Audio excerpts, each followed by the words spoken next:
I'm calling it a movement because if I look back to the 18th century and a little bit that members of your faith have told me, it's more a movement than a church, which resonates a little bit with my spiritual home of the IPHC, which is not a church but more an institution, more of a kingdom movement than a church. What we have in common is that we both see our faiths as a way of life rather than just coming to worship. What is secondarily and importantly in common is that we worship also on the Sabbath. So we observe Sabbath from Friday sunset until yesterday sunset. What is different is that we have a three-dimensional perspective to our faith.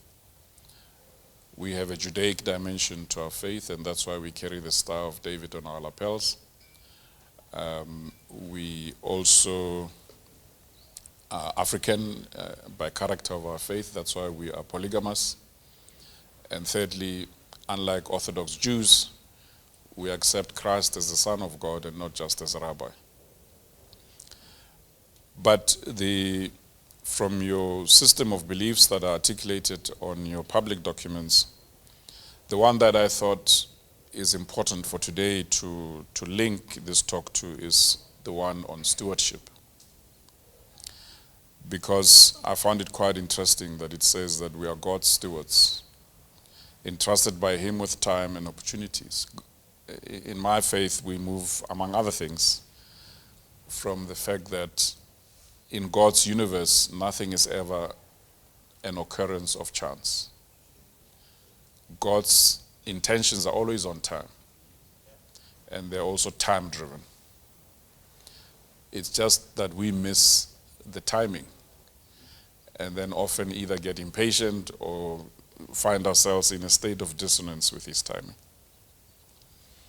But most importantly, is that we have a duty, as your statement on stewardship suggests, to ensure that we apply, perhaps receive, apply, and redistribute, I'm choosing my words very carefully, the blessings of the earth and its resources.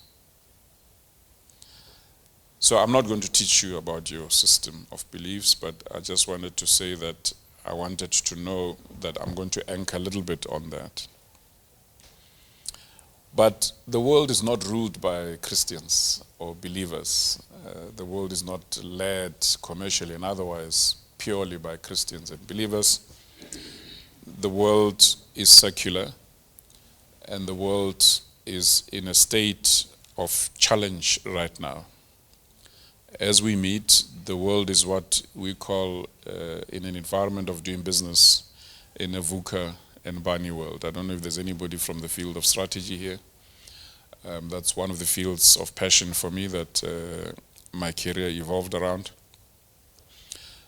In this VUCA BANI world, I'll unpack this later, but just for those who've got anxious, impatient minds, VUCA is an acronym for a world that is volatile, uncertain, complex, and ambiguous. So the common view among fellow strategists in the world is that until the pandemic, we were in the VUCA environment. We've been in the VUCA environment since the Second World War. We're kind of in a Third World War with this Ukraine story. But since the Second World War, the world has been in VUCA. So VUCA actually emerged out of Desert Storm when the US went for the first time into the Middle East with huge resources. But the pandemic shifted us out of the VUCA world, for most strategists, out of the VUCA world into the BANI world. I think we're in a hybrid of VUCA BANI. BANI is not Bani Chow. BANI is an acronym for brittle, anxious, non-linear world. And so I'll talk a little bit about this shortly. But to anchor this journey towards how we need to navigate business in this VUCA BANI world, I thought I'd reflect with you some favorite tools that I never leave home without. The first is, in 31 years, I've been asked many questions around what is a leader.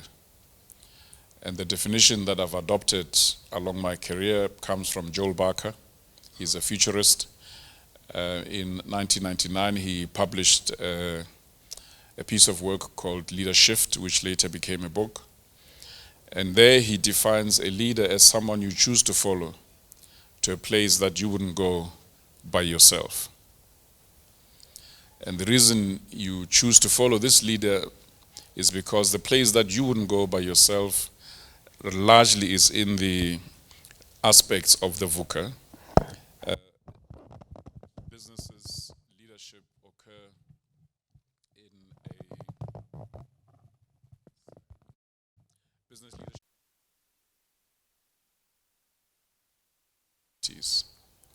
And so as a result, you generally wish someone was there to lead you so that you would rather follow, because not for the faint-hearted to lead in a complex, uncertain universe.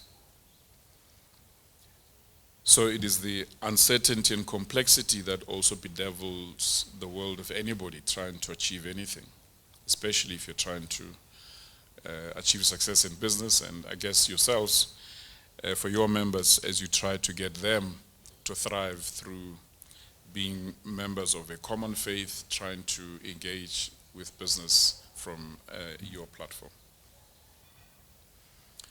The other tool that I found useful to make sense of this VUCA Bunny world, there's a Dutchman based in INSEAD called Manfred Kertz de Vries, who 2-3 decades ago, 2.5 decades to be precise, published an article called Leaders on the Couch. He's a psychosocial analyst. He teaches leadership and human behavior at INSEAD. And that article evolved over time into a book. Itself, the article became a book called Leaders on the Couch, but the sequel to that was The Neurotic Organization. And so there's 2 titles in these books. There's The Neurotic Organization and there's Leaders on the Couch. Both of them come from the premise that leaders, any leader to succeed, whether you're an entrepreneur, whether you're in a 27,000 strong NetBank employees, or whether you're leading 5 people, you've got to be in touch with your sense of neurosis. All of us have neurotic tendencies. And he unpacks them into 5 categories. And he says it's important to know your neurosis. And by extension, it's important to have a sense of self-mastery of yourself. So even if you look at it in simple terms, I also do limited executive coaching, I must underline up front. I only have time to coach 5 people a year at this point. But whether you use any profiling tool, the Enneagram, one of other tools that I use is the human pin code, fundamentally, if you don't understand yourself, your journey of success becomes a mere fluke, hit and miss. And fundamentally, and that's why I coach few people, because people run away. The first session I have with people is, why are you here on earth? And then people say, oh, big question. Why are you asking me this big question? All I came was just requested you to be a coach. I said, no, I can't coach you until we agree why you're here on earth. We're not here on earth by accident. And some of the tools I use help unearth that. And so until we are purposeful, until you've articulated your own purpose, it becomes difficult to expect others to trust you to lead them. So you must confront your demons. You must confront whatever is bedeviling your inner self. At the interpersonal level, we live in the TikTok world, Facebook world, Twitter world, and all that this world happened is that in 1999, when some of you who may have been as young as I was 29 at the time, some may remember something called Y2K. There was this notion that come 31st December 1999, computers were going to stop because there was something in their programming that meant that they couldn't click into 2000. And so because of that, there was a view that the world could see a catastrophe, a third world war even, in 2000. But the thing that has changed really is that we saw a shift from people being communal. They gave me this fancy thing to use to point.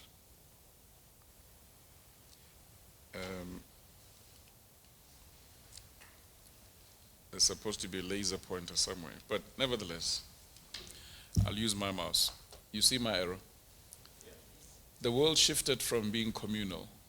And what this means is that in your cases that are here, mostly, you're sitting here possibly, because your forebearers were Seventh-day Adventists. I stand where I stand, having shared with you my faith, because 2 generations in my family are IPHC. I'm 3rd generation IPHC. My children are 4th generation IPHC. In the white community, if I pick on the Afrikaners, until 1999 it was very easy. When you engage with Afrikaner friends and associates, they would belong to one of 2 faiths. They would either be gereformeerde or hervormde. So pretty much like Protestants versus Catholic. And so we were communal and we thrived communally because people just followed the footsteps of their forebearers. What 2000 and the 21st century did is that the world moved from homogeneity to diversity. If you want to thrive as an entrepreneur, if you want to thrive as a leader, as an individual, your personal networks must be as colorful as those dots. Don't hang out merely with fellow Seventh-day Adventists. Don't hang out merely with those that you went to whatever school with, or people who speak your language. I always fight with my Nguni friends, either they speak Xhosa, Zulu, or any of the Nguni languages. They'll tell you, I've been in Joburg for 20 years, and they can't utter a word in Sotho. And I say to them, I lived in Ongoye for 3 years and I speak fluent Zulu. There's something wrong with your mindset if you are just going to stick to your own, in my humble view. Also, what has happened is that people have shifted from blind faith to reasoned faith. What was generally taboos that don't get done or spoken about, people do them freely now. You can think of anything that is sacred in your church.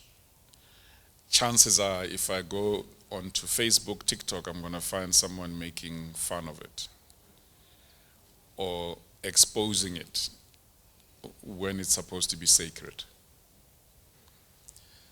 And it's simply that people are suddenly finding their faiths being tested. So in some instances, what is sacred in the Christian faith is not sacred in the Hindi faith. But those of you who've got Hindi friends know that you can't say to your Hindi friend, holy cow, because the cow is sacred in Hindi faith. If you're speaking to an Orthodox Jew, you can't say, yeah, no, so we're all good, we're kosher, right? You can't, meaning we're all good. Can't, it's sacrilege. So there are many such examples I'm sure you can think in your mind as I speak that either you use yourself without knowing, and so diversity and inclusion, which your fellow congregant Ninemulifi is a specialist in, is very crucial in these times that we live in. Don't just be limited to your narrow universe. Be curious about other people's worlds, because this is not just complex, but just so diverse a universe that we live and work in. And so when you assess what is happening in the world, what is happening in South Africa, another tool that helps to apply your mind in, this is a whole presentation on its own, is systems thinking. Everything is interrelated. The climate change activists conscientized us that when a butterfly flaps its wing in the Amazon, the rest of the universe gets affected.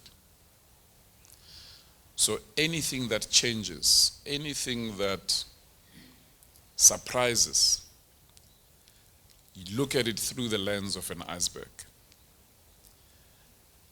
Iceberg theory teaches us that we get trapped with dealing with things at the top, at the events level, the events that present themselves to you. So the most spoken about event is the dollars from the Phala Phala farm. And the problem with the quality of conversation about that is that we're not asking ourselves what lies beneath the iceberg. What are the patterns in the governing party? What are the patterns in this country? What are the structures that present me with Phala Phala?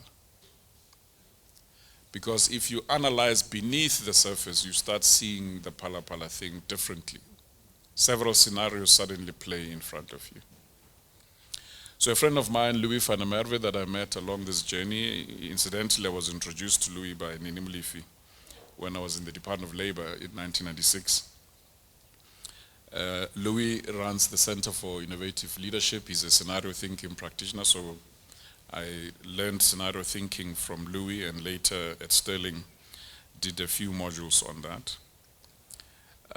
So systems thinking, borrowing from his website, says looking at the world from a systemic point of view helps you uncover causal relationships, and that's the key thing I want to emphasize. So don't just focus on the narrow thing that is presenting itself to you at the events level.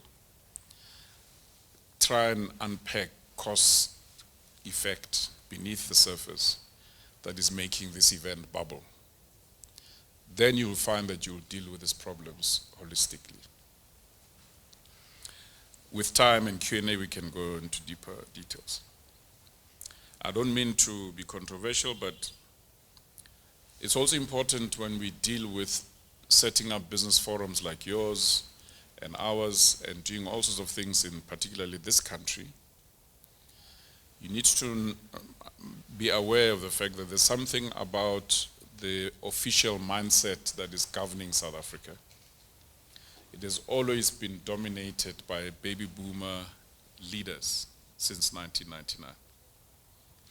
So the generations silence, these are Madiba's generation, GI generation, children that were raised during the First World War. The silence are children who emerged after the Second World War or in the middle of the Second World War. And then you get the baby boomers who were raised between 1942 and around 1960. Then you get Gen X between 1961 and 81. The generations got shorter with time because of the fast pace of change in technology. After Gen X in 81, you get Gen Y between 82 and 1999. There's a debate about whether it's 90 or 99. Then you get the millennials by virtue of being born at the turn of the century between 1999. So they tend to go over cycles of 10 to 20 years. Since Madiba, who was a GI baby, we've skipped the silence, so we didn't get to have a head of state who's a silent.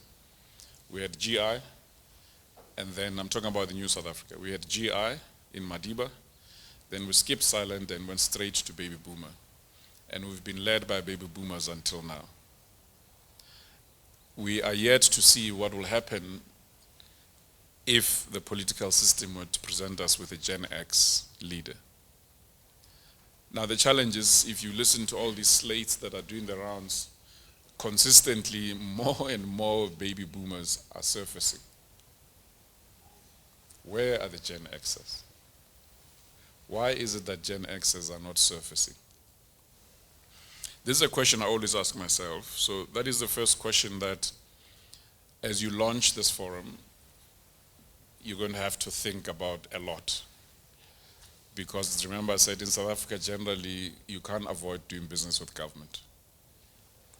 Because why is this relevant? Back to those dots. The power network in South Africa is essentially a baby boomer power network. So if you're born in post 1960 and you wonder why you don't have the strongest network, why are you not sitting side by side with CR and NDZ? Sorry, you're not a baby boomer. And so back to my dots, it means if you want to thrive in this country, you must have baby boomer friends in your network. Because how does life work? There's a book that someone once published that I came across at Kellogg called 6 Degrees of Separation. At business school, they taught us this module on networking. That sitting where we are today, if any of you wanted to have breakfast with CR17 one of these days, you are 6 degrees removed from him. There's someone you know who knows someone who knows someone who knows someone who can put a word in his ear that you'd like to meet him. And that's why networking is so powerful. And that's why you've got to understand these generational dynamics, because sometimes you may ask yourself, why am I not penetrating certain avenues of success? It is simply that you have not stopped to analyze the veracity of your personal network, the robustness thereof relative to where you wish to be. And so in South Africa, if you want to be somewhere in this cobweb of South African politics, somewhere in your network there must be a baby boomer that is networked with the inner circle. Without that, you'll constantly be wandering, and you'll constantly be left out of those networks. The other thing that I think is important, and excuse the small font, but on the website you'll be able to see it. I've included the website there. It's, you can either say Indlamiti 2030 or SA Scenarios 2030.co.za. Last year with the riots, again, I'm not going to go into too much detail here, but if you watch, if you follow their website, there's an invite that later this week. They are launching the barometer for 2022. It's worth following. This is why it's worth following. Nothing, as I said, happens per chance. The Indlamiti scenarios are premised on 3 scenarios. The high road scenario, if you like, is the Nile walk. So it's a scenario where we're all having this grand walk of economic prosperity and political harmony and all the good things. And the middle road scenario is the Isbujo scenario. It's where the chosen few from either of those networks that I was talking about manage to lead and keep networks going, but it's not, which is what is get lamented in South Africa. Few benefit, majority are left behind. The third scenario is the Gwara Gwara scenario, the flaunting walk scenario. And the riots last year, this time, if you've forgotten, we had the great riots, as some people call them, coincided with the release of the 2021 barometer, and it confirmed that the reason we had the riots is because South Africa's official scenario last year, the barometer found that we were 52% Gwara Gwara. We were literally floundering. And therefore, everybody's watching to see where the barometer is going to tell us we are. I'm sure your guess is as good as mine. I think it's going to say we're still in Gwara Gwara, because we can't quantum leap from Gwara Gwara July 21 and suddenly, miraculously, in 22 be in the Nile walk or in Isbujo. But we do have a hybrid of Nile walk and Isbujo. So what does this mean? So I'm just going to pick on my generation. Someday we can talk about other generations. So as a Gen Xer, when I look at this, is that in 1994, I'll start in 94 because of where I started with the dominance of the baby boomer. The scenarios could go as far back. If you look at the Gen Xers, people born between 1961 and 1981, in 1994, when democracy happened, when they knew the promise of the new South Africa happened, the oldest were 33 years old, so several of our cabinet ministers then, who they used to be referred to as people who were onto the gravy train. So we had a young Tito Mboweni as a cabinet minister in his 30s. We had a young Trevor Manuel and many others, young Pumzile Nguka and many others. Some of us were 23, others were 13. The 33-year-olds, what they had to grapple with in terms of shifting dynamics. For most of them, in terms of property, they had to switch from Yeoville. Yeoville was a thriving place. There were a few coffee shops in Yeoville that we used to hang out with. If you wanted to meet anybody from Shell House, you still remember that place called Shell House? You had to go to Yeoville. And then if you wanted to meet anybody from the BMF, there was always this notion of we'll meet at the top of the Carlton, downtown Joburg. The closest to luxury was to meet at the Balalaika Hotel in Sandton, which today seems to be a non-existent hotel, but it still exists if I look at the other fancy places where people meet now. And these 33-year-olds, for the first time, had to grapple with this notion of their children going to Model C schools.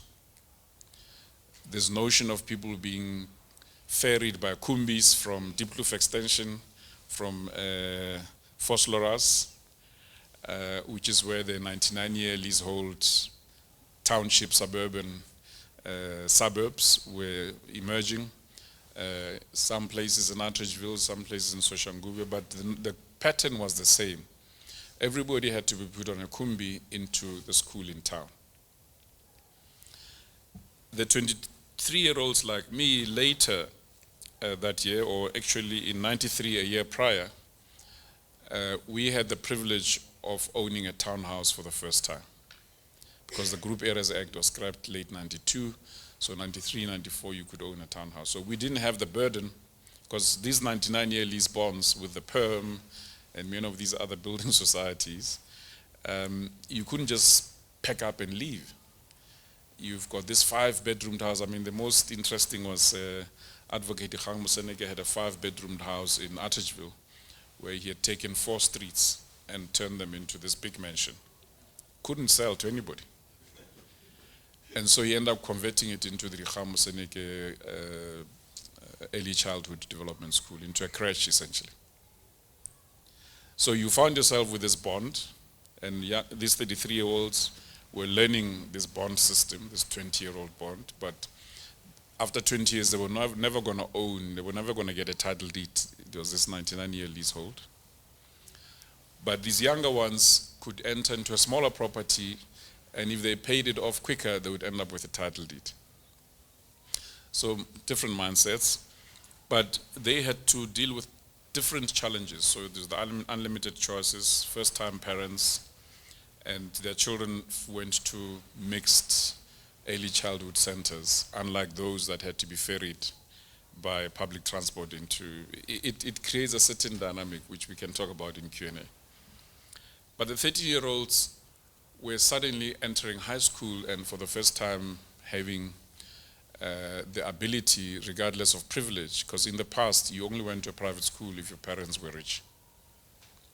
Now it was a public education system that they were going into, and they were beneficiaries of the first decade of democracy education, with very few limitations, almost limitless.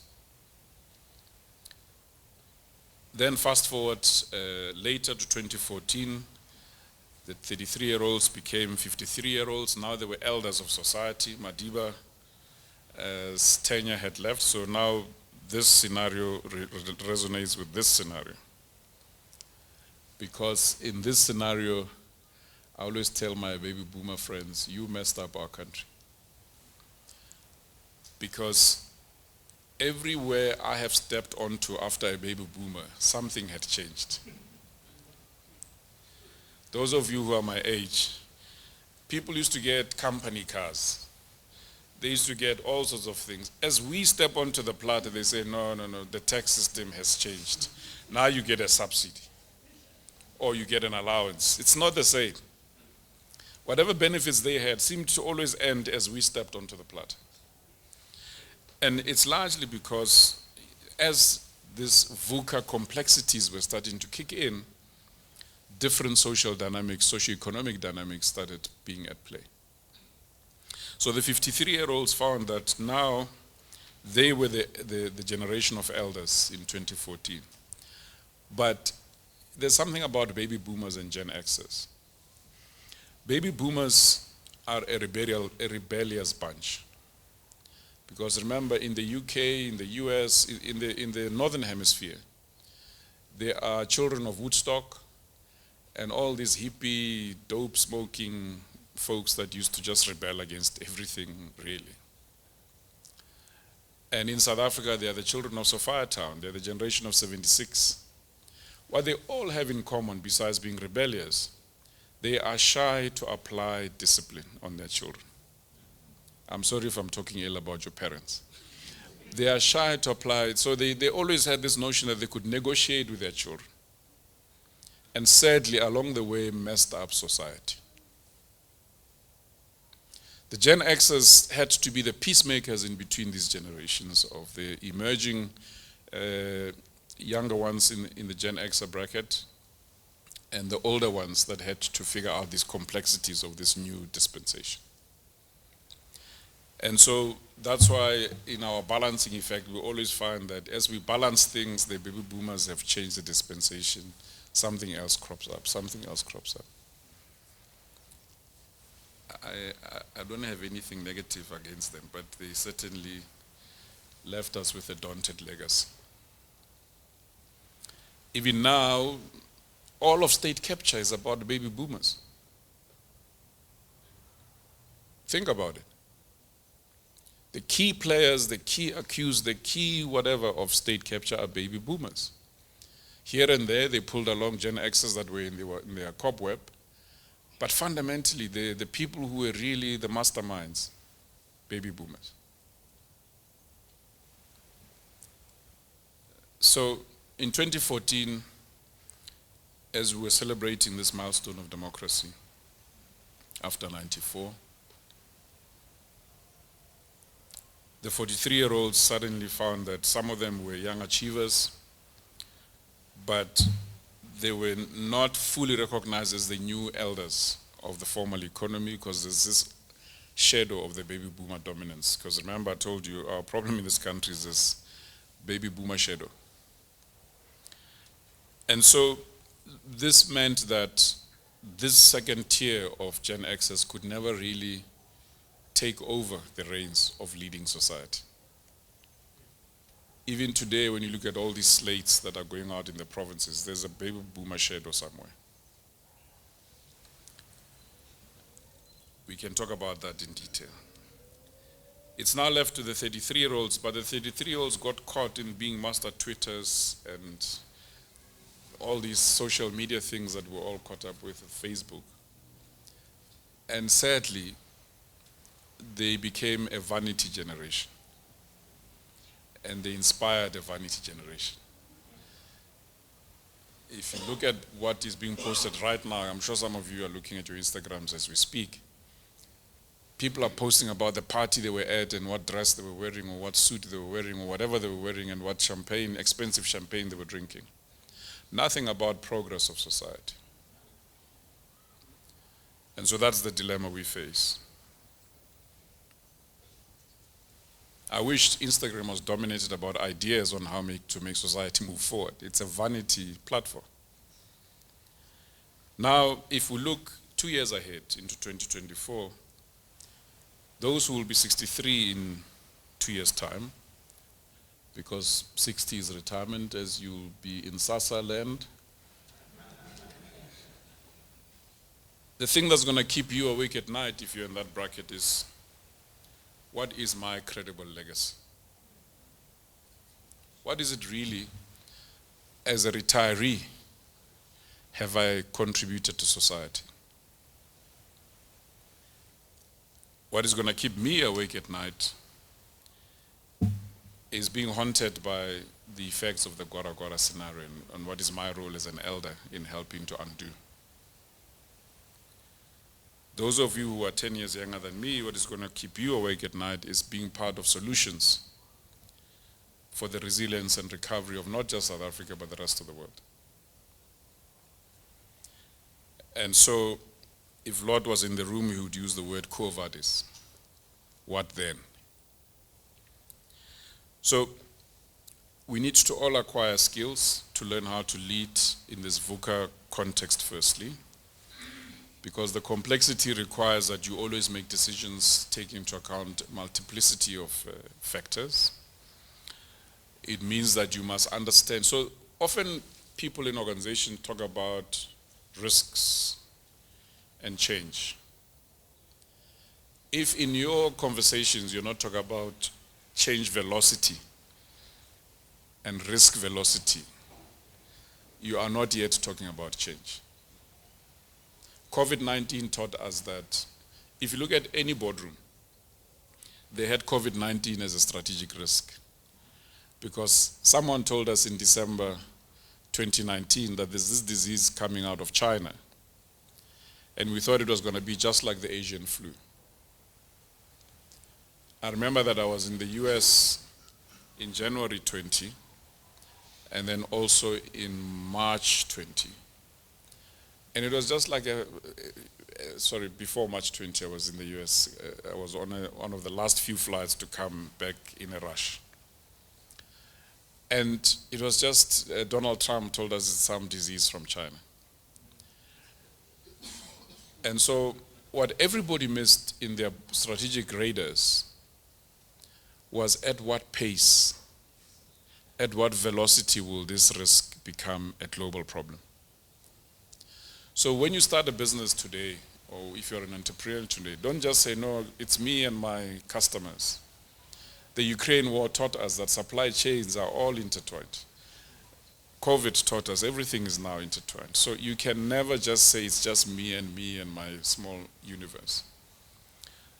Learn to do as you've been doing in big boardrooms, do for your business. To say, how well, in terms of the left that exists, how well can I predict some of the challenges that I'm seeing? And how much do I know about the challenges? And aim to add more pluses in terms of enhancing your knowledge thereof than just relying on what you're seeing on NCA. And by the way, those of you who are NCA addicts, NCA, it just talks about what gets spoken in the middle class and upper middle class. They never really go to the ground. You must still go to good old radio. Most importantly, good old Venek radio. Listen to whatever Venek radio you listen to at least twice a day, because you'll get the real picture of what's happening on the ground, unlike if you just rely on 702 and ENCA and all these other high-level stuff. So what am I saying to you as I start drawing to a close? If I failed to tell you anything today, allow me to just accentuate this. You need to master, this is how mindsets are formed. You need to master this equation. This equation says, the quality of assumptions you make about the problem before you, or the strategic challenge before you, in a very natural way will shape the quality of engagements that you will have with yourself or with each other if you're part of a team. And it will reinforce the quality of your thinking. And once your quality of thinking is reinforced, it reinforces your universal truths. And part of your universal truths comes from that menu of the beliefs. So as you embrace those beliefs, what it means to be an Adventist, constantly ask yourself, are we ensuring that because the beliefs are permanent, but our living of them and the application thereof is what must be dynamic. And therefore constantly test your assumptions. Constantly challenge each other. Is the quality of conversation we're having in sync with the quality of assumptions? Poor assumptions means we're going to have a poor quality of conversation. If we're too polite with each other, because often in faith systems, that's what we do. You know, there's a sense of looking at those with some authority, with reverence, be they pastors, priests, whatever. There's a way of having respectful engagement. Cultivate a way of having respectful engagement, where you stretch the quality of assumptions, stretch the quality of conversation so that you enrich the quality of the thinking. Because if the quality of the thinking is enriched, it means there's a rich mindset. And therefore, whatever you endorse as the universal truth is to be right or wrong, is premised on a rich mindset. Stretch your leadership capabilities, because the bunny world, the brittle, anxiety, non-linear, I mean, the thing I find in large corporations, in the boardrooms and in excos, we talk about being resilient, pandemic resilient and so on. But the people that have to inspire the troops have run out of things to say to people to make them resilient. Because every day they are confronted with people. The bunny world, the brittle thing made us all, from any powerful person in the world, whether they're sitting in the White House or Union buildings or at Nedbank campus or wherever.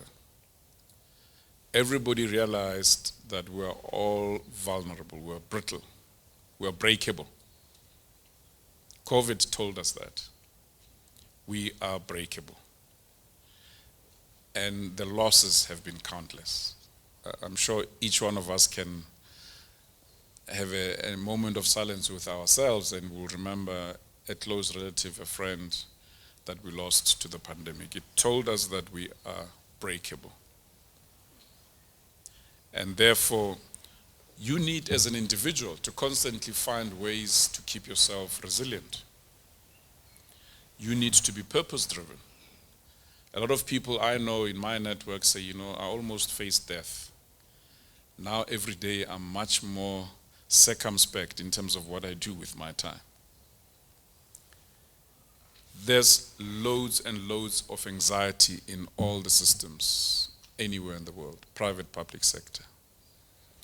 Which means if you're an entrepreneur, you need to constantly figure out how do I inspire people, but from a platform of compassion.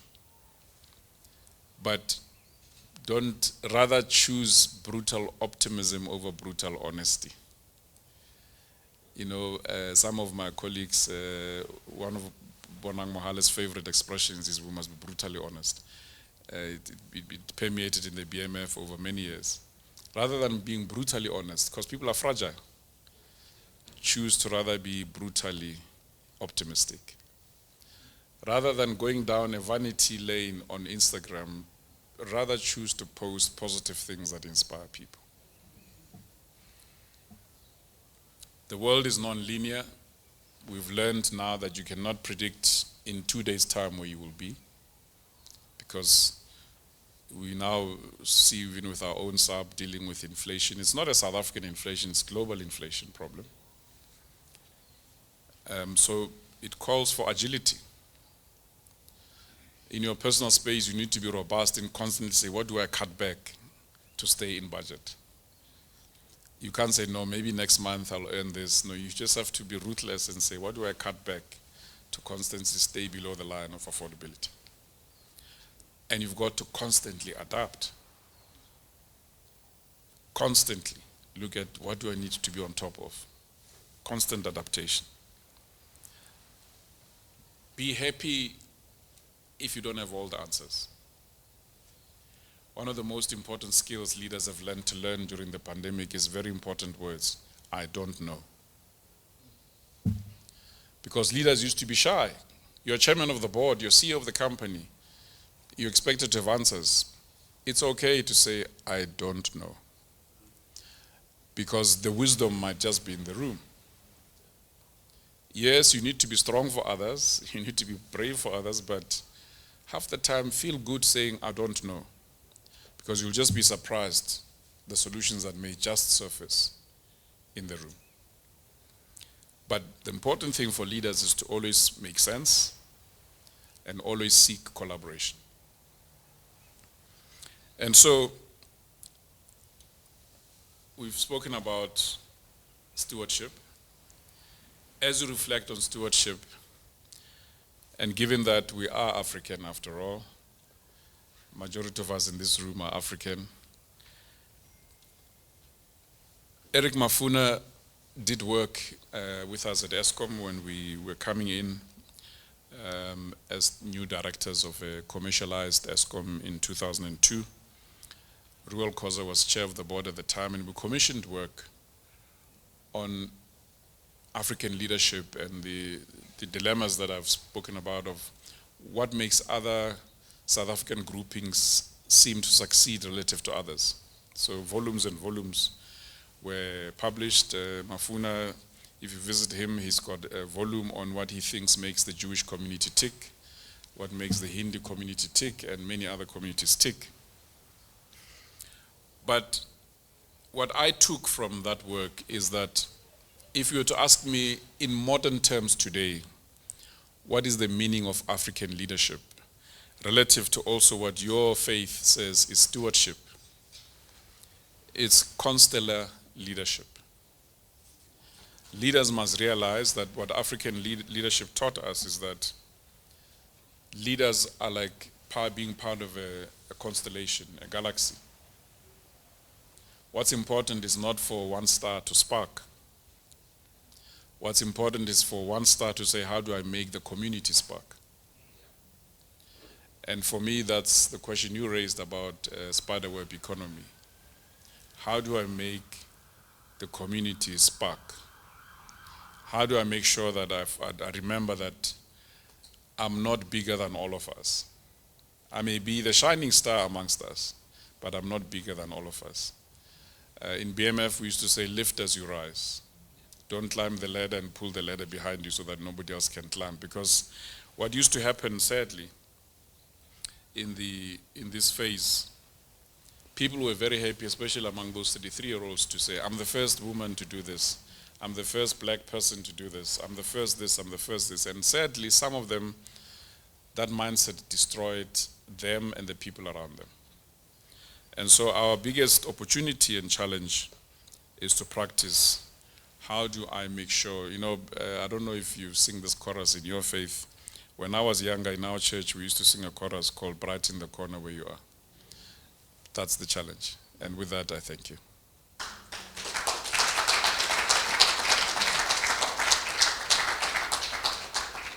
Gajeni, you said we would do Q&A, so let's help me facilitate the Q&A.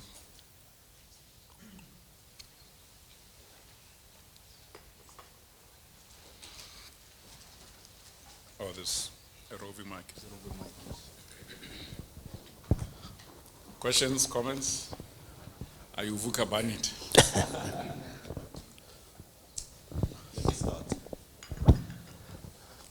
It's always difficult to be the first one to ask the question, so pray. You spoke about the 6 degrees of separation, and one of the things that we are trying to accomplish is to create a platform where the up-and-coming business people can actually share a table with those who are established. Can you share some insights on how maybe you've gotten it right in your organization, or where you've seen it also work in maybe other structures? In our organization, I'll defer to my brothers who are here with me. We've always been blessed to, starting with our founder, the comforter, F.S. Modise. We've always been blessed that even he was 1914, he was a GI generation. But he always saw fit to have youngsters around him and the various leadership. platforms. I'm one of those beneficiaries as a very young person. Somehow I was trusted to do certain things that probably I shouldn't have been trusted with at 21. And so you've got to deliberately create space for young people to have expression. I would say that's the first thing. In the commercial environment, I remember having this discussion in the early 90s with Alan Nott-Craig when Vodacom, I think it was Vodacom, yes, before it became Vodafone. When Vodacom was set up, Wendy Luhab was chair, Alan Nott-Craig was CEO, and he used to make this point that he, as CEO, always insisted on having 5 or so 25-year-olds in his office. They would be taken on as trainees, they would be taken on as whatever, interns, but he would spec what qualifications they must have on the principle of between Lot Ndlovu and many other BMF colleagues I've worked with, we inherited from Lot. In fact, it was Prof. Nkuhlu who articulated this. When he was made president of the BMF, he did not come from the traditions of the BMF. And so there was big hoo-ha about, he's not even a BMF veteran, why is he being made president of the organization? And between the two of them, Lord was the executive director, between the two of them they said, look, if you want to thrive, always go out of your way to find leaders to lead you that don't think like you do, that know what you don't know. And at that time, Prof, being the first black CASA in South Africa, brought solid financial acumen that was much needed into the BMF, among other things. A very staunch Africanist at the time who had been to Robben Island, very strong from a Pan-Africanist point of view, brought lots of that quality of thinking into the BMF. So you could go out of your way to find an elder and a young person that has this type of calibers that you deliberately infuse into your working committees. I know in a church environment it's different because they would have to submit to those beliefs of what it means to be an Adventist in your case. In our case, you have to submit to our beliefs that I've said earlier are 3-dimensional. So the principle is you have to be deliberate about it. And it takes us back to those colorful dots about being deliberate about what network you create around yourself. You've got to, I challenge all of you, go and look now at your Facebook friends. Go and look at your, what else, on your LinkedIn. Just do an exercise. Assess for yourself how diverse it is. And I bet most of us are going to find it's not. So it's those little things that are relevant today. You need to have ways to create those opportunities for you to be subjected to. It doesn't mean they have to sway you into their way of thinking. You can still be who you are, but you need to be world savvy. You need to be streetwise. You need to be culture-wise, and many other things-wise. I don't know if the master of the spiderweb has anything to add to the question. That's his bread and butter. He goes around the country doing talks on these things. Thank you, Priest Makwana, Linda Ndlovu. Yeah, you've pretty much covered everything that I think we will need more time to dwell into details so that we can break it down. But over and above everything, it all boils back to those thoughts. You've got to have that balance. When they started with the business forum at church, as Makwana has just alluded, he was about 21. And when our bishop then, Ndate F.S. Modise, instructed them to start a youth development structure, which was called the NYEC, they then saw it fit to go and look for the young ones. And at the time, some of us were still in high school. So they developed leadership structures from, at the regional level, branch level, right into the high school level. So it was easy for us to access them and to start, sharpening our thinking and aligning our thinking with what the church is all about and the direction that it's taking. So I started interacting with Dr. Makwana when I was 18, 19, when I arrived at varsity. We were part of the PMF Young Professionals, and I got that influence from him. So I'm just trying to add that it's very important to have that balance. So in my midst, I've had them, and we've also had access to others who were above them, and now we've created space for the young ones which are coming into our forum. So that a part where you concentrate on thoughts, and we also being motivated and encouraged to always go outside. Be part of the PMFs, be part of enactors. There's a lot of forums where you are going to engage with different people from different spheres, different career paths, and that's how you grow and learn. So that's why I'm saying we'll have time, and then we'll unpack it and then get deeper. Tango.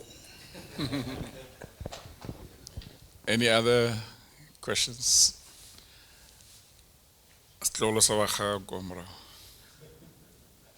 Thank you so much, sir. My question, again, maybe it stems to what my elder said there as well. Not all of us definitely will have the privilege of being in the circles of the CRs of this world. However, in the corporations that we work in as well, and as you speak about transformation, BE also is a tool, that could be leveraged in order to unearth these opportunities. And I just want you to touch on the elements of socio-economic development, look at ED as well as SED. How do we then tap, into those avenues in order to create these small businesses for ourselves? I used to run public affairs in retail at Edcon in the middle of the first decade of the 2000s. Firstly, I think I would say, as a young person that wants to access those ED networks and those high-level networks, you cited CR as an example, you need to start doing personal branding early in life. So I've got my brother here. He's a master communicator who's also helping me with my own personal branding. Maybe he can help you with yours. But the key thing is be careful about how you show up on social media, point number one. So your LinkedIn profile must be professionally designed. Don't be blasé about it. There's so many books now on Amazon and other forums that teach you how to do a professionally attractive LinkedIn profile. So that when people search certain keywords, they find you quicker. Secondly, be very deliberate about your Facebook page. Post less of the holiday scenes. Post less of the TikTok type scenes. And post more around, because some employers now, fairly or unfairly, they use Facebook as part of reputation background checking. So if they find you with a dual thing, of course, everybody has a multiple identity. They find on your CV saying, I'm a devout Seventh-day Adventist. And then your Facebook shows you doing your thing, saying, they start wondering about your staunch Seventh-day Adventism. So people need to be a bit more circumspect in terms of what you post about yourself on those platforms. Thirdly, people engage with people because you stand for something. So when you create a Twitter page or a Twitter handle, make it stand for something in terms of what you tweet. Lastly, have a personal website where you articulate certain things about what you stand for, and have a long-term view about them. Because in the long term, some of the things you articulate must become programs or actionables. There's a young person that many people, young people tell me is worth always paying attention to, called Malaika wa Azania. She's cited as an example of a young person that understood this early. And then there's also another young person, her surname is Kumalo, forgetting his, I think it's Zamatungwa. Kumalo. She's currently at Harvard as we speak. And a lot of people that I know, my peers, follow her just out of interest because she seems to always have something interesting to say. So, but understand early in life, in your 30s, that your digital footprint must stand for something. Because that's how you're going to attract people, traffic into the personal website, into your Twitter. For instance, if you tweet something meaningful, all the key spokespersons of the powerful people are on Twitter. Chances are they'll notice you. And the question is, how do you want to be noticed? So if the president delivers the sauna, you can imagine a lot of people are going to focus on the sauna debate. So rather than 140 characters that say how boring or whatever it may be, try and figure out from your authentic level, don't try and be something that you're not. From your authentic level of understanding, articulate back to say, this is what I took out from the sauna, and tag CR17. You might think, oh gee, am I dreaming now? But actually, it's not him personally, his spokesperson is going to read it.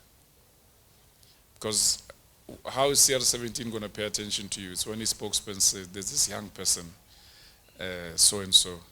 She always tweets about what you do in this way and this way. I think when we do program XYZ, maybe it's someone you must talk to. She may not be an ANC member, but she seems to have good thoughts. There are many people in government that are not necessarily cadres. When I got into government, certainly yes, I had an advocacy responsibility at the BMF, but I remember someone saying they were at a function with Tito, who was Minister of Labor at the time. And he had heard me speak somewhere, but pretended not to pay attention. And then later, he found that on behalf of the BMF this time, I was systematically tackling some of the key issues he was raising from an equity point of view and a skills development.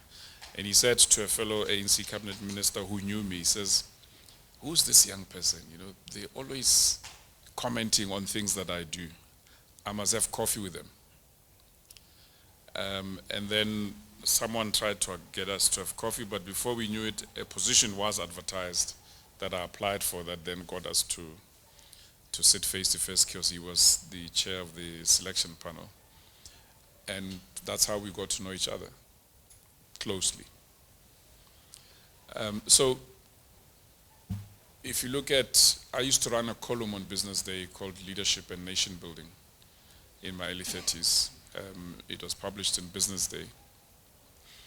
And it forced me every fortnight to put 1,200 words together about leadership and nation building. And at the time, it was largely professional reflections, but somehow I found myself in corridors I never thought I could get into. In your professions, as a chartered accountant, as a lawyer, as whatever, get involved with those associations. Because the world revolves around thought leadership. What's going to make people attract you into those personal networks without you asking is if they think you're a thought leader about something that they are interested in. So those are some of the techniques that I think one can apply. A hand right at the back. 2 hands at the back.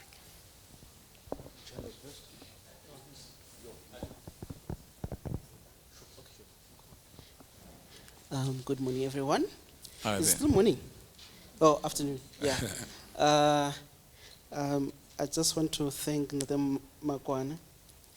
Thank you so much for availing yourself to be part of the launch. But most importantly, 2014, when the former Minister of Finance, Ntate Tito Mboweni, got Twitter, I was one of the few people that he started following. And you emphasized something important about your digital presence. It's quite important. And we spoke in the DMs, and then I said to him, I want you to mentor me. I was a still upcoming entrepreneur at that time. And he referred me to you. And 2 weeks later, we met at the Design Quarter at 4 Ways. I don't know if you remember that scenario. The first thing that you gave me as a task, a big task. And you said to me that you don't usually mentor people for free, but you'll do something about it. And you mentioned something important about knowing your identity, and you recommended a book by Douglas Forbes, The Human Pin Code. I think it's something that I would also recommend to people. Unfortunately, I couldn't get that book. I must confess that I couldn't get that book, but it was quite difficult. I couldn't find it on the bookshelves, but it spoke about identity and strengths and weaknesses of a person, and also understanding the archetypes. And I had to go through different videos and whatnot. What's the importance of identity as entrepreneurs, as business people? That's my first question. What's the importance of understanding your identity? I'm saying this because from the time when we met, I was Ramoroga. Today I'm Pala. So I took my surname, my father's surname, and last year I was officially with the Department of Home Affairs named Pala. I think in our meeting we spoke about understanding your roots as an African and as a person. So my follow-up question to that one would be understanding your African identity as a person, and how is it linked to business? Because I think starting to use my father's surname, a lot of business opportunities started opening up. I don't know if there's actually any spiritual significance or African significance to identity and business. Thank you very much. Thank you, Ndet. Firstly, the Human Pin Code is available at Books Galore. For some reason, people read it and then sell it. Books Galore is a second-hand bookstore. Books Galore tends to stock it. As you can see, it's not showing on your screen, there's so many reminders telling me I've got to be on my way to a 1 o'clock engagement. But I don't practice ancestry worship, but I was taught at a very young age to understand the importance of my heritage. And that's why my personal website is line3.co.za. As a Makwana, I'm a descendant of people who are from generations of custodians. Our family totem is the lion, so we carry the lion spirit with us. That's what I was taught at a young age. Later, by fluke, I stumbled onto a book written about that, the spirituality and role of the lion spirit. So how I practice my brand of leadership, it's about being a trusted counselor to those that I engage with. because I understand what it means both in my mortal existence to carry the lion spirit, but also in my spiritual sense. The lapel I'm wearing, the staff David, is inspired by King David being the Lion King of Judah. But that's conversation for another time. But the basic thing is that Africans understood personal branding before the West could tell us about personal branding. So among the Botswana, you'd hear people saying they're the Makwana. A lot of them follow it largely from an ancestral link to say their ancestral spirits always come to them through the water. But in leadership term, if you're a Mokoena, it simply means one thing, that you're supposed to be a thick-skinned leader. So if you separate the ancestral worship thing to the brand of the crocodile, it stands for thick-skinned nature. And so the problem today, or the challenge today, back to the cross-generational dynamics, is that most baby boomers, out of this rebelliousness, people who are supposed to be Rakgadi abandoned their responsibilities as Rakgadi.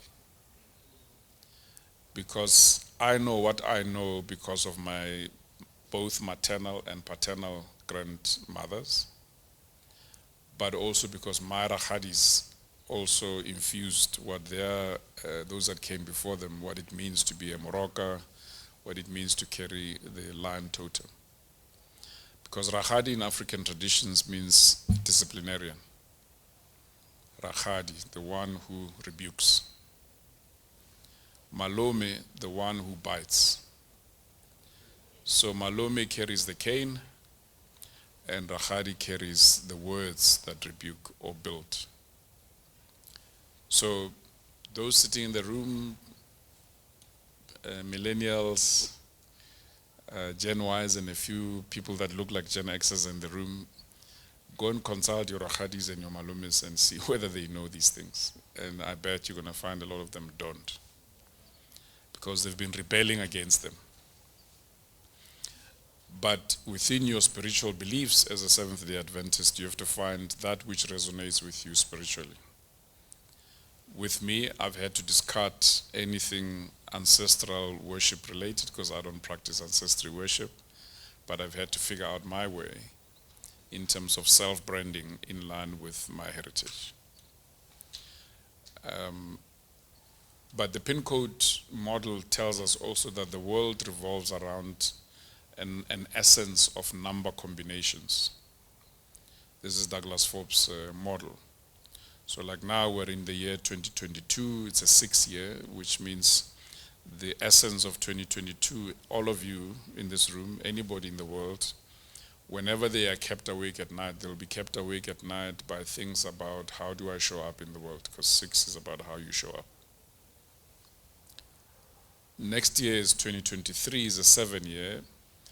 A lot of people are going to be kept awake at night by depth. Their sense of depth and sense of spirituality. So if you have not figured it out this year, start doing the homework, because next year is going to haunt you, I can tell you now, without fear of contradiction. So when I coach people around their life purpose, we also look at all those numerical forces that the pin code advises us to think about. Then you overlay other things on top. But in short, an authentic person who understands themselves for who they are. A Brazilian thrives because they know what it means to be Brazilian. A Cuban thrives because they know what it means to be Cuban. And so the narrative goes. Sadly, as we were rebelling against apartheid's separate development and segregation, we ended up rebelling against our own essence. And so the challenge is to go and rediscover the value of your own essence. You know, I come across young children often, and you'll hear a 7-year-old saying, "My name is Tato," and I deliberately ask them, "So what does Tato mean?" And they'll say, "It's just some name my dad gave me." Because the young parents forget that in African tradition, I know why my name is Mpho. I know exactly why. Because my parents invested time and energy to tell us in the family what our different names mean and how it is that we were conceived. So, starting with your name, starting with your surname, starting with your family heritage is very important. Because that's what makes you show up as your authentic self. So, I hope I've answered your question. I've got limited time now. Can I take the two last hands? Then I really have to dash to my 1 o'clock. Thank you, Program Director.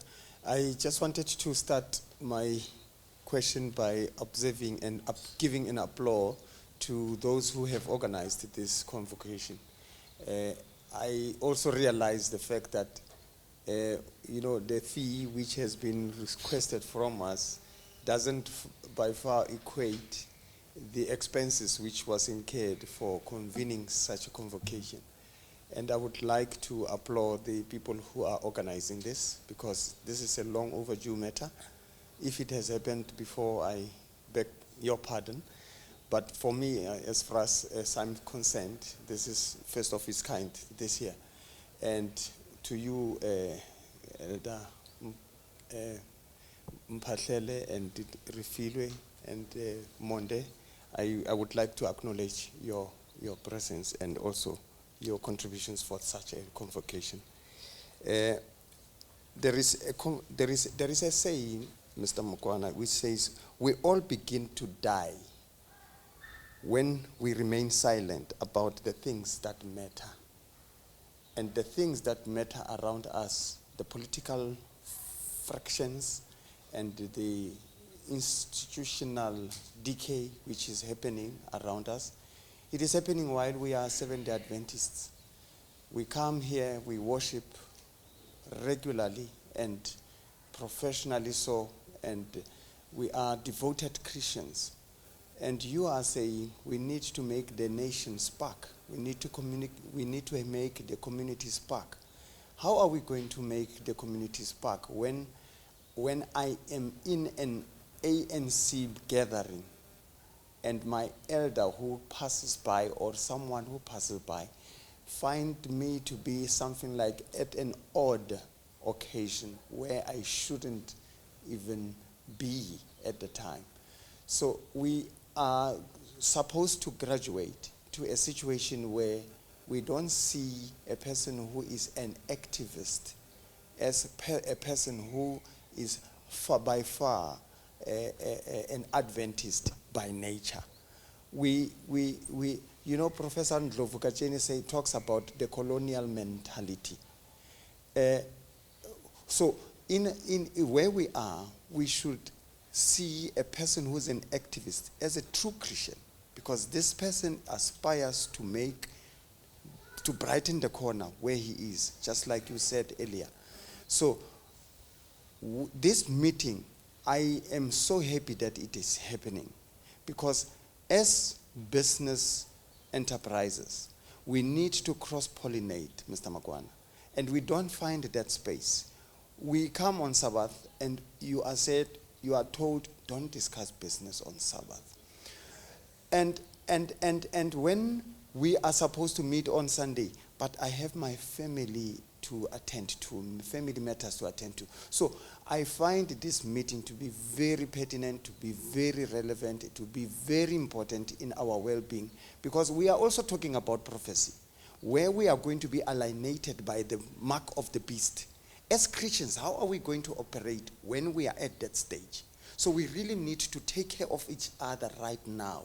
Before I can take care of a non-Adventist brother, I must take care of yourself here, because you are going to take care of me when business is going to alienate us. That is how important this matter is. Your comments, sir. Well, I do not have authority to comment on Adventist ways of life. But in my environment, our Sabbath has got various chapters, starting on Friday night until the Saturday night. As we speak to you now, there's many members of our fraternity that are busy throughout Southern Africa with something in some form or shape. I don't want to shock you off your chairs. I've been very gentle with giving you Nestam.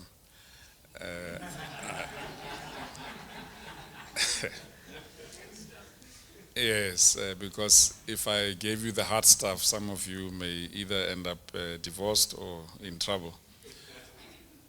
We are a polygamous society. Next week, our whole Sabbath is going to be shaped around polygamy. It's a polygamy festivity. In June 16, our whole weekend around June 16, without fail, for now 20 whatever years, since 1991, celebrates education. So there's time to worship on the Sabbath, but thereafter it's still in service to God. So we have people, they don up their academic regalia, we inspire young ones to become educated, because our founder said a member of our society will be deemed uneducated if at least they have a matric. So hence I'm saying I can't address the Adventist part of your question. It's for yourselves to address internally. But anything you do on the Sabbath, Christ healed someone on the Sabbath, and the Orthodox said, why are you healing a person on the Sabbath? So you've got to, for your own doctrines, in line with your own doctrines, do with your Sabbath what you do with. But in our environment, the Sabbath is multifaceted. So that's the best I can do to answer your question, because most of it is out of bounds for me, as I'm not an Adventist. Thank you, Mr. Makwana. I just want to ask, from a man's perspective and your experience, what do you think, as women, our blind spots as women leaders are? That's also a tough question. I'm going to answer it as best as I can. Just like as black people, we try to be all things to all people, women tend to try to be all things to all people.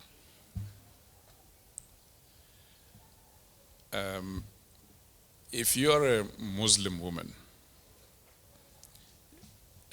your dress code and everything is expected to be Islamic.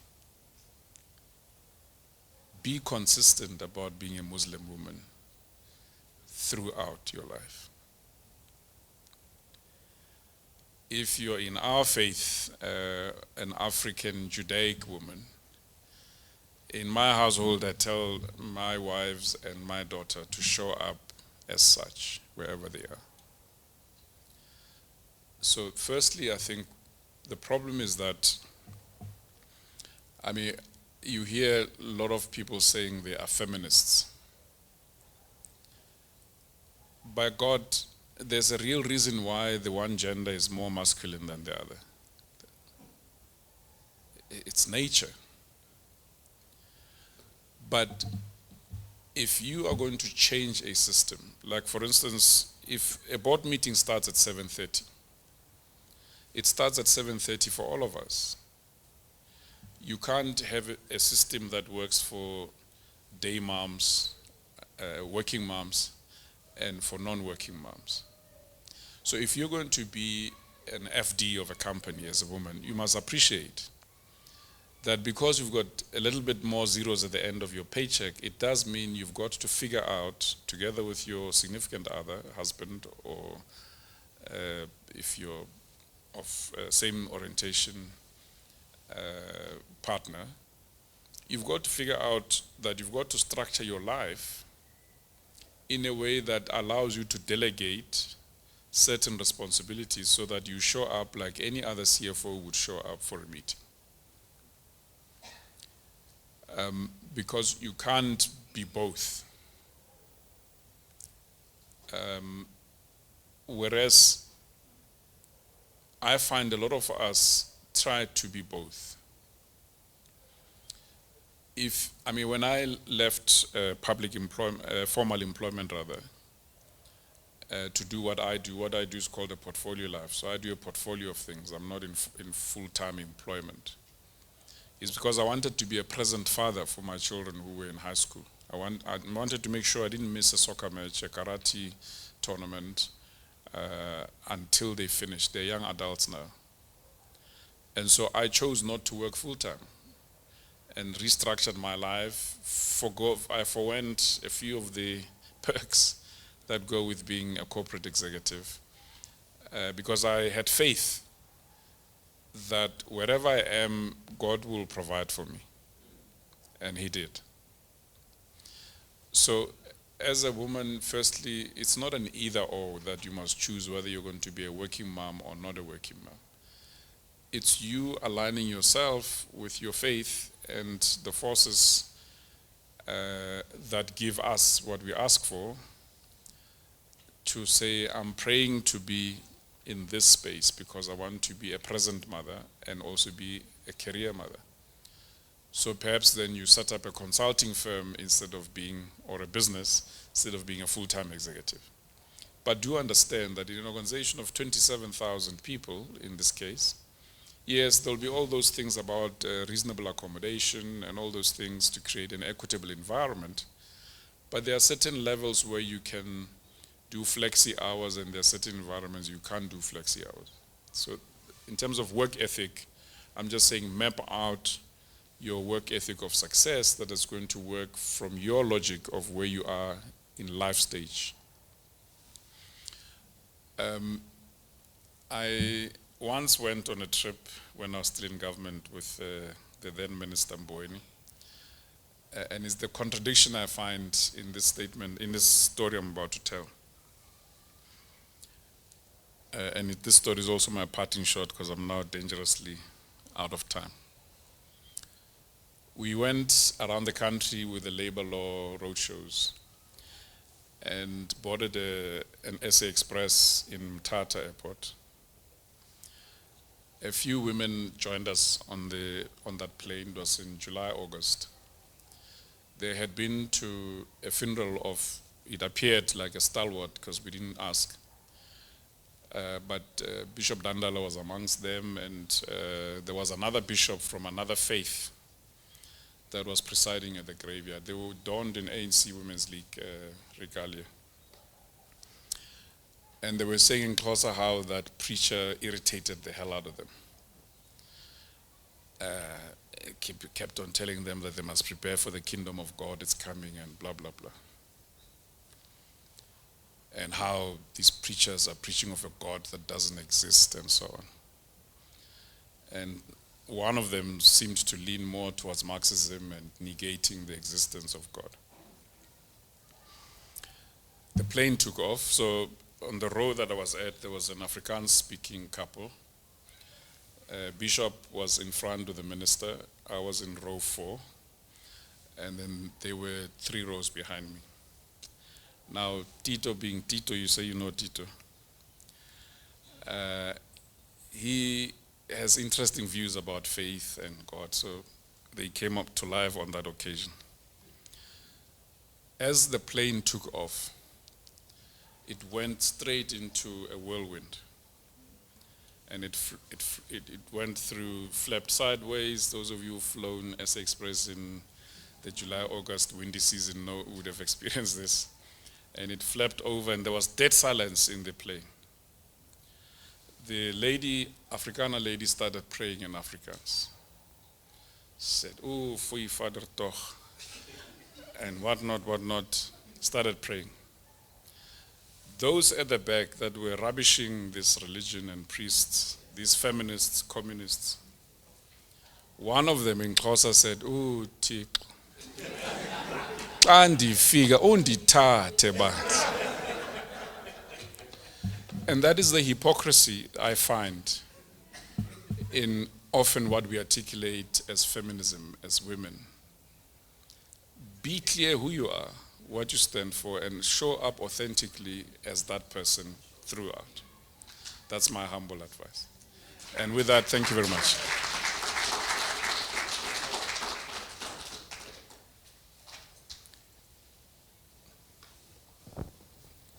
Thank you, Kajan. Thank you very much, Bab Makwana. Before we allow you to leave, I'll just ask Shenge to just come up quickly to present a token of appreciation from the forum.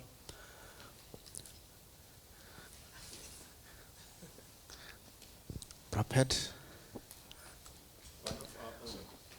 It's in this one. And we thought you cannot go without us presenting it to you. Yes. Thank you, sir. Thank you very much. I shall read with interest. Okay, thank you. Appreciate it. Like they say in the scriptures, I'm not leaving you alone. I'm living with my brothers here. As time permits, I'm sure there'll be networking. I unfortunately have some family duties to attend to now at 1 o'clock. So with that, may I take leave? Thank you. No, thank you very much, Bob. Cheers. Just for the rest of us, thank you very much for joining us this morning and this afternoon. The session is not necessarily formally over. We still have food for you on this side. And then secondly, we are encouraging that you continue to network. And then thirdly, if you have not registered your business, can you please do so at the back with Brother Moiwa and register your business on the database. And then after that, in the next couple of weeks, there'll be continuing communication on what is next around what the forum is doing. So thank you very much for taking time, and may you have a good week and a pleasant afternoon. Thank you very much.